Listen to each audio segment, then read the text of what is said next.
mensaje del Apocalipsis, hacia donde nos concluye el mensaje de la iglesia de Laodicea.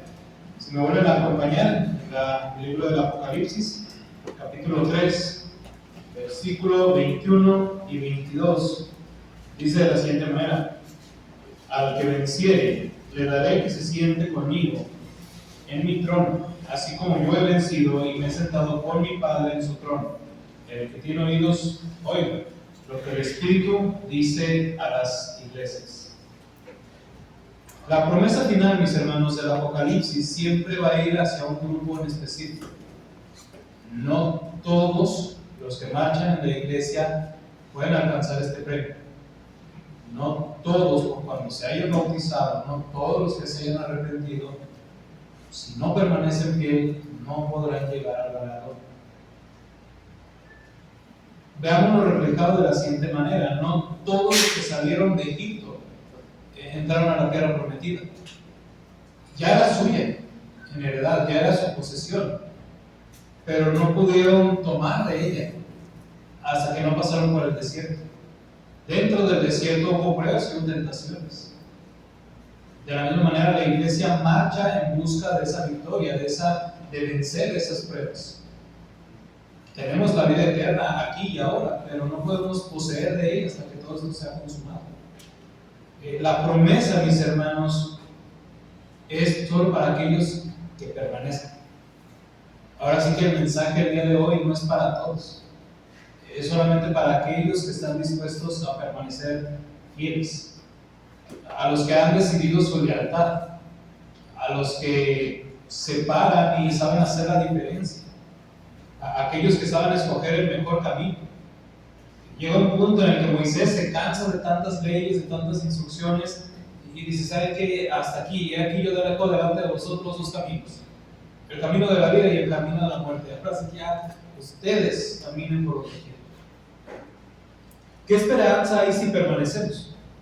El segundo tono del mensaje, hermanos, es lo que nos ocupa aquí, y dibuja la imagen de una comida. En el principio del mensaje, la iglesia en la Odisea le provocaba asco al mismo Jesucristo. Si en el principio, hermanos, Cristo escogería una iglesia tibia, ahora la promesa es para aquellos que han definido la lealtad. Ya no solamente promete no escupirlos, no vomitarlos, promete entrar con ellos y comer con ellos. Esta idea de la convivencia, hermanos, de compartir el pan, es la idea más pura de que hay compañerismo. La idea de compartir el alimento se va a ver inclusive en la iglesia. Se sabe que hay paz cuando se comparte el alimento. Nadie come con el enemigo. Aquí ahora los miserables, pobres, desnudos y ciegos que tienen lugar fuera del banquete, ahora resulta que son los anfitriones. Ellos deciden si entran o abren la puerta a Jesucristo que está llamando. La decisión es de ellos. Compara ahora esta promesa con una puerta: y entrará y cenará con todo aquel que hable. Las dos partes del mensaje se pueden interpretar juntas. Lo contrario de comer va a ser este rechazo. Tú decides. Entender que las adversidades condicionan al cristiano para que madure es lo que lo va a llevar a definir qué va a hacer. No solo va a llevar la fe a los límites conocidos. Al que venciera no es para cualquiera.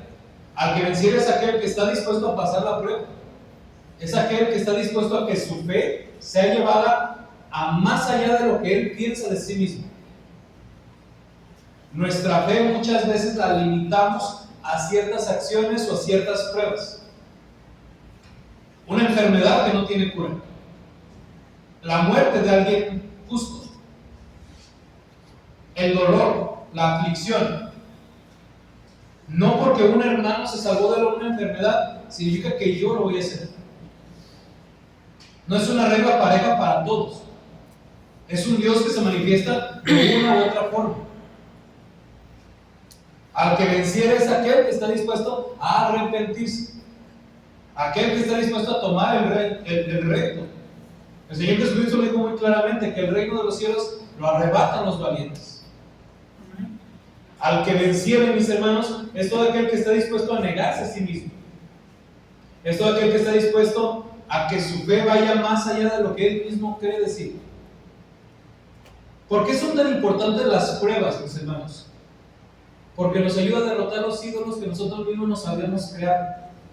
Las expectativas de nuestro cristianismo. El cristianismo cómodo no tiene lugar aquí.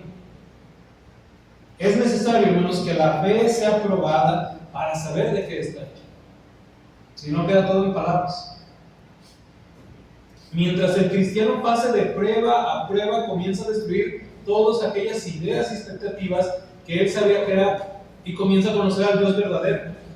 No estamos llamados a creer en el Dios que nuestra mente ha creado, sino en el Dios que Cristo reveló. En los evangelios, Cristo es el revelador del Padre. Y esto se logra cuando aprendemos a vivir en este gozo.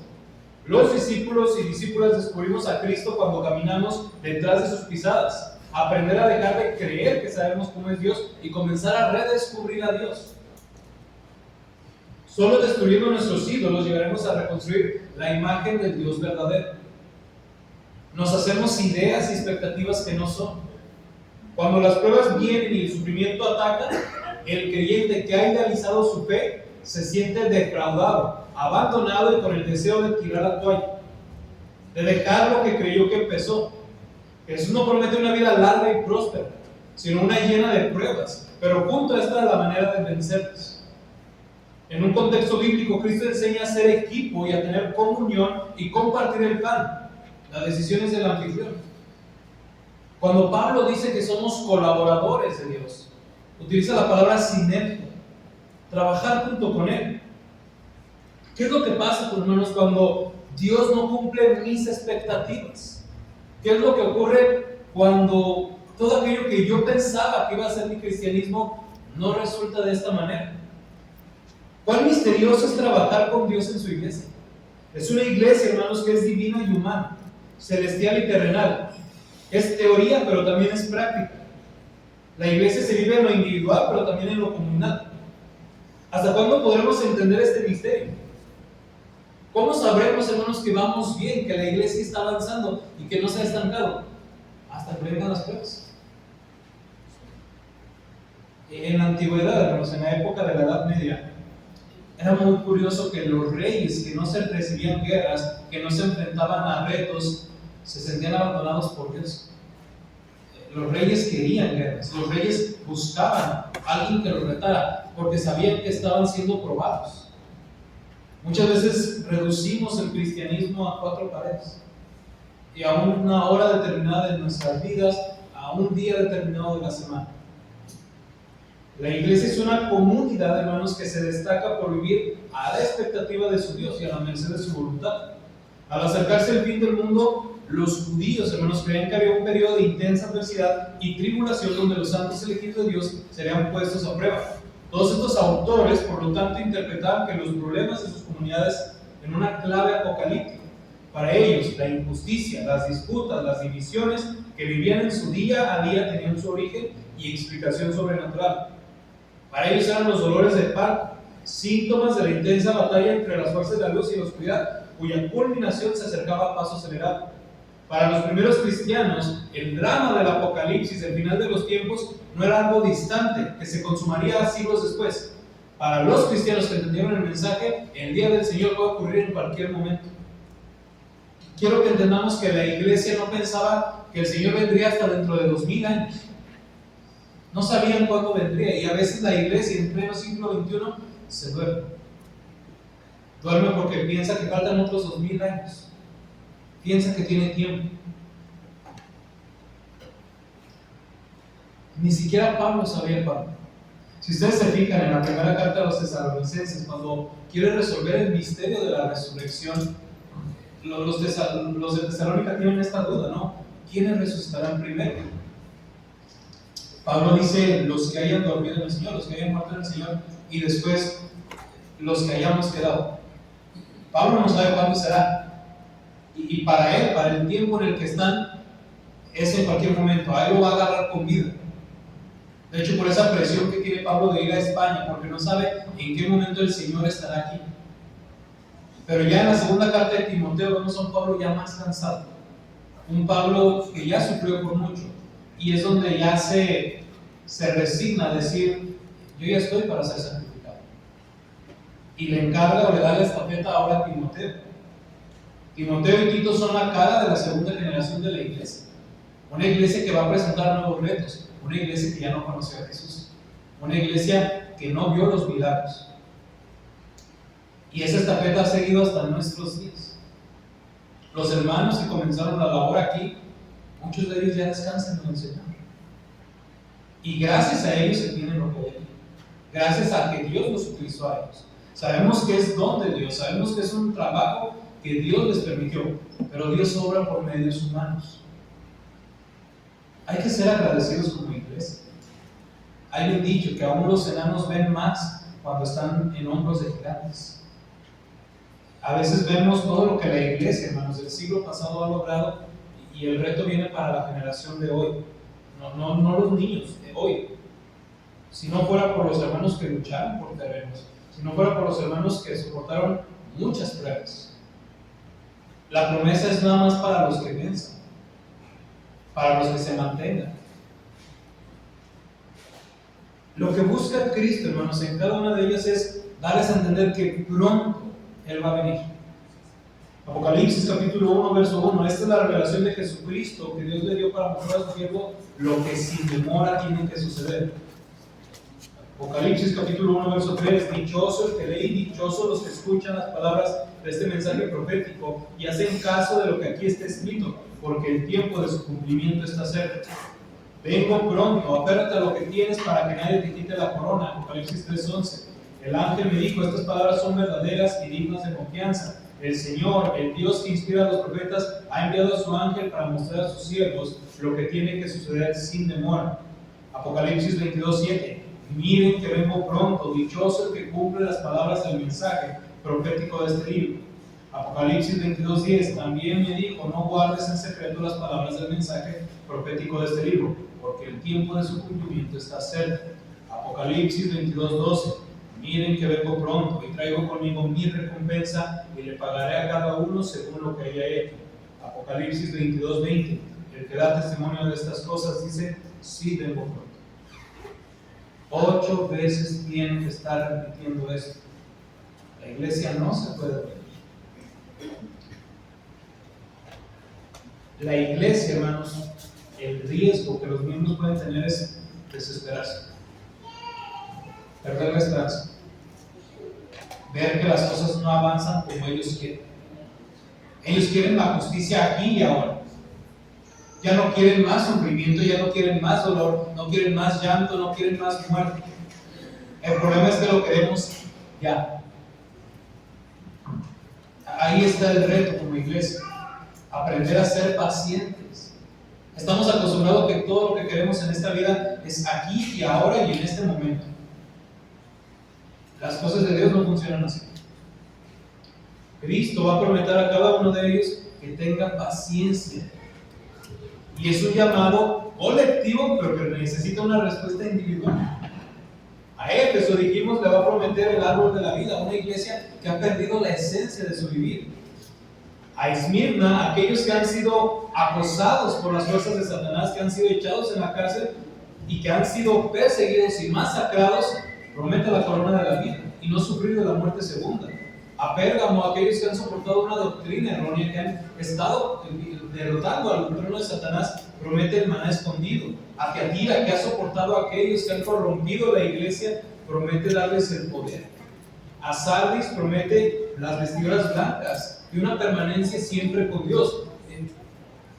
La expectativa, hermanos, de Apocalipsis es que nada es en vano. Y de hecho Pablo ya lo había dicho, que el trabajo del Señor no es en vano. La palabra vanidad quiere decir efímera, por un simple momento. Lo que hacemos, hermanos, repercute, tiene un peso. Hace poco fueron las elecciones, ¿no? Y muchos decían, es que ¿para qué voto si mi voto no cuenta? Y traemos eso a la iglesia. ¿Por qué tengo que trabajar yo? ¿Por qué hacen todo esto a los visitantes? Para llamarte a ti, porque nos importas. La parábola del ovejo perdido es que vale la pena ser encontrado.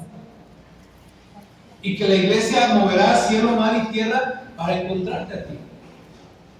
Porque lo vales, porque tienes ese valor. El Cristo del Apocalipsis no solamente se presenta como aquel que consiguió la victoria sobre la muerte, sino que alguien que está coronado de gloria y que en esa gloria promete compartirlo con la iglesia. Todas aquellas bendiciones que Cristo ha logrado por su triunfo, no por el nuestro, promete compartirlo. Ser columna en el templo de mi Dios, escribir en él un nombre nuevo, compartir con él el poder, sentarse en mi trono. Miren que yo vengo pronto y traigo la recompensa conmigo para pagarle a cada uno según lo que haya hecho. La vieja naturaleza, hermanos, debe vaciarse y asimilar la vida de Cristo, que implica recibir un descenso y un ascenso, tipificado en el bautismo. Y si el cristiano es partícipe de su descenso al sepulcro, lo hará en los ascensos a los cielos. Esa es la idea y esa es la esperanza. De hecho, la fe cristiana, hermanos, depende de un libro: si hubo resurrección o no. Pablo dice: si no hubo resurrección, todo lo que hemos hecho es vano. Lo que debe de mantener a la iglesia es esa esperanza, que sí hay una recompensa en el porvenir, que todo lo que hacemos, hermanos, no se va a quedar ahí, que hay una guerra que se está librando entre el bien y el mal y que nos repercute, sí. El ánimo, hermanos, a lo que pide Jesús a la iglesia es abrupto, es hacer la diferencia aquí. El ánimo implica una inversión abrupta de los papeles. En vez de que Cristo se describa a sí mismo como el anfitrión, se da el lujo de dar ese papel a ti. La iglesia decide si entra o no entra Cristo. Los invitados, nuestros miembros invitados, deciden esto. Dice Cristo: si alguno oye mi voz y abre la puerta. La voz de Cristo, hermanos, es mediada por el Espíritu Santo. El mensaje se dirige a toda la congregación, pero llama una respuesta individual. Entraré con él y cenaré con él, y no solamente él conmigo, yo con él. Los intérpretes han entendido esta cena con Jesús de varias maneras. Puede entenderse mejor como una invitación a una relación en la esperanza presente de la vida en el futuro. El reino de los cielos, ese es el misterio. ¿Vendrá o ya está aquí entre nosotros? Ese es el misterio, que el reino está aquí, pero se consumará en el futuro. A veces quisiéramos que las cosas fueran más fáciles. Y la respuesta, Cristo mismo lo ha dicho: el reino de los cielos está en el corazón de los hombres. Porque es más difícil de encontrar. Si estuviera arriba de un monte, todos haríamos lo imposible por buscarlo. Pero lo que implica el reino de los cielos es mirar dentro de nosotros. Es arrepentirnos, ser honestos con nosotros mismos. ¿Y es cansado? Porque te vas a encontrar con cosas que no quieres. Vas a encontrarte con otro tú. Un tú que necesitas morir. Un tú que necesitas ser derrotado. Un tú que ha escondido cosas que no quieres que salgan a la luz. No sé si alguien de ustedes, hermanos, ha sido partícipes de una demanda, de algún asunto civil, pero la primera regla es: dile todo a tu abogado. No cuentes nada. Si quieres que el abogado hable en favor de ti, tienes que decirle todo. Porque si escondes una información que es vital en el caso, ya no tienes manera. Juan consuela a la iglesia y dice: si alguno hubiera pecado, abogado tenemos para con el Padre. De hecho, la palabra es paracletos. Es la misma palabra que utiliza Juan cuando va a describir al Espíritu Santo. La idea del paracletos, hermanos, más que un abogado, es alguien que está a favor de, alguien que habla en lugar de. La Biblia nos enseña que tenemos dos paracletos, uno en la tierra y uno que intercede por nosotros en los cielos. La idea es que Dios no abandonó a su iglesia. ¿Qué es lo que promete Apocalipsis, hermanos? Restaurar el cosmos, restaurar el orden, eliminar de una y por siempre el mal, regresar las cosas a como debieron ser desde un principio. Que todo el caos, todo el dolor, todo aquello que sale de nuestras manos por fin sea eliminado. Pero para eso, hermanos, nosotros primero debemos de vencer. En la Biblia, hermanos, todo aquello que no entendemos, todo aquello que nos asusta, todo aquello que se sale de nuestras manos es tipificado con el mal. El mar, no sé si alguien conoce el mar en la noche. Es aterrorizante, hermanos. Es muy intimidante. Se escucha, pero no se ve. No sabes hacia dónde te lleva. Ese es el caos de la Biblia, el mar. Por eso el mar constantemente en la Biblia es enfrentado de una u otra manera. En el principio, hermanos, el mar cubría toda la tierra, un caos total. Y aún así el Espíritu se cernía por encima de ellos. El mar también es lo que vuelve al caos en el diluvio. Y aún así Dios hace descender el mar. En la historia de Israel, el mar es lo que limitaba al pueblo de Israel. Y Dios tiene que partir en dos el mar. El mar es lo que sepulta a Jonás. El mar es lo que ahoga a Pedro. La esperanza final, hermanos, de Apocalipsis es un mundo sin mar. Cuando habla y promete cielos nuevos y tierras nuevas que no tengan mar, se refiere a todo aquel caos de nuestras vidas, todo aquello que no podemos controlar del mundo, todo aquello que nos hiere, todo aquello que nos duele, todo aquello que nos ha lastimado. La promesa final, mis hermanos, es compartir el trono, compartir la victoria. ¿Cómo los judíos supieron que Jesús es el Cristo, mis hermanos? A lo mejor suena un poco fuerte lo que dicen, pero no fue la resurrección.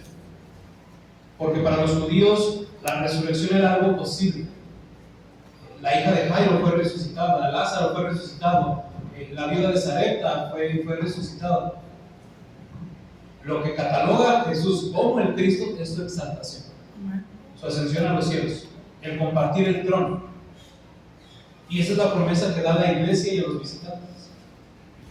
Compartir el trono de mi Dios. El llamado, mis hermanos, implica eso. Que cada uno de ustedes sean honestos consigo mismos. Que cada uno de ustedes se enfrente a sí mismo. Yo sé que hay hermanos que han lastimado a la iglesia y que se han ido. Yo sé que ha habido pruebas. Sé que aquellos que han trabajado más están cansados. Es agotador. Es desesperante a veces ver que por más esfuerzo, por más energía, por más tiempo que hemos dedicado, a veces no escuchan. La iglesia se ha mantenido 55 años por gracia y gloria de Dios. Pero depende de cada uno de ustedes quién va a aceptar el reto, quién es el que decida vencer. Lo que promete en Apocalipsis es, dijimos, volver todo desde un origen. Si Génesis comenzaba que en el principio Dios creó los cielos y la tierra no tenía forma y estaba vacía, y la oscuridad cubría las aguas profundas, en Apocalipsis capítulo 21, verso 1, después del gran juicio del trono blanco, promete un nuevo Génesis,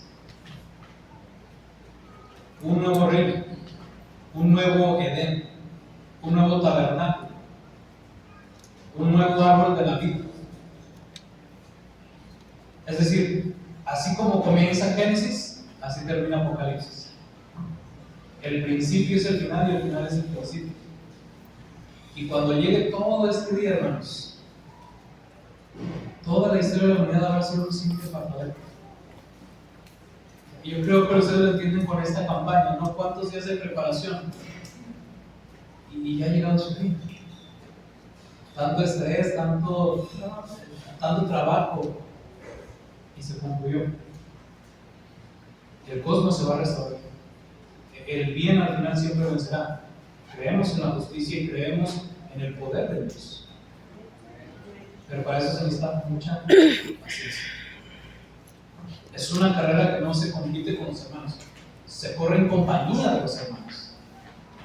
El desierto es duro, va a mostrar lo peor de nosotros. Pero para eso es necesario que día con día moramos los unos a los otros a nuestra propia y entender que no corremos solos.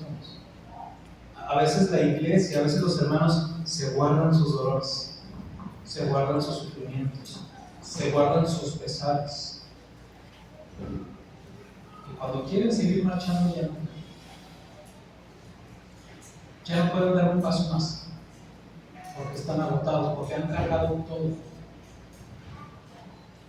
¿Por qué no descansamos en el Señor? Él puede cargar esas cargas, Él puede llevar eso. El hermano Josué nos cuenta que una vez dio raya a un hermano, no un hermano, un señor ya grande que venía cargando un costal de piedras y que le dijo, ¿para dónde va? No, voy para tal pueblo. Bueno, vénganse conmigo. Digo, se puede sentar, eche el costal atrás y véngase con el otro. Y el señor no quiso.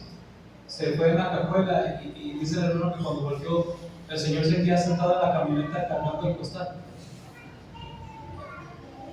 Tan fácil que era soltar. La vida es dura. Mientras estemos en este mundo, el corazón se va a romper. Las lágrimas habrá, el dolor habrá, la injusticia habrá, gente seguirá muriendo. Solamente Cristo puede aliviar eso. Amén. Si tú has luchado en tus propias fuerzas y te has enriquecido a ti mismo y piensas que no tienes necesidad, tú eres el que necesita esa salvación. El llamado, mis hermanos, es para que tenga oídos prestos. El Apocalipsis termina con eso, una esperanza de que algún día el Señor irrumpirá en la historia y pondrá las cosas como deben de ser. Amén. Es algo que Juan llama el día del Señor. En el momento en el que todo podrá establecerse nuevamente. Por eso la iglesia y el Espíritu dice al Señor, sí, ven. Y el que escribe esto dice, yo doy testimonio. He aquí vengo pronto. ¿Has perdido la esperanza? Habla. ¿Estás cansado? Vamos a llevar las cargas contigo. Las cargas de los unos a los otros, estimularnos en el amor. Pero no solo en el desierto. Pronto habrá un mundo sin mal. Y la iglesia lo. ¿Por qué tú no? Si alguien, mis hermanos, los miembros de la iglesia, se siente cansado, se siente fatigado, cree que su cristianismo se ha estancado, puede pasar al frente y podemos orar por él. Si alguien siente esa necesidad de un abrazo también, somos humanos, que no se nos olvide eso. Somos muy humanos. El dolor nos obliga. No podemos ser ajenos a lo de allá afuera. Y creo que como iglesia nos falta entender eso. Que todos pues, necesitamos de un amor, todos necesitamos de un abrazo. Y si de nuestros visitantes alguien quiere ser parte de la iglesia, quiere una familia, aquí estamos. Eso es la iglesia, el lugar donde los huérfanos encuentran a sus madres y donde las viudas encuentran a sus hijos. Una iglesia que avanza acompañada. Hasta entonces, mis hermanos, hasta que la consumación de los siglos venga, la iglesia clama junto al Espíritu, ven, Señor Jesús. El que da testimonio de estas cosas dice, ciertamente vengo en breve. Amén. Sí, ven, Señor Jesús. La gracia de nuestro Señor Jesucristo sea con todos vosotros. Amén. Amén. Amén.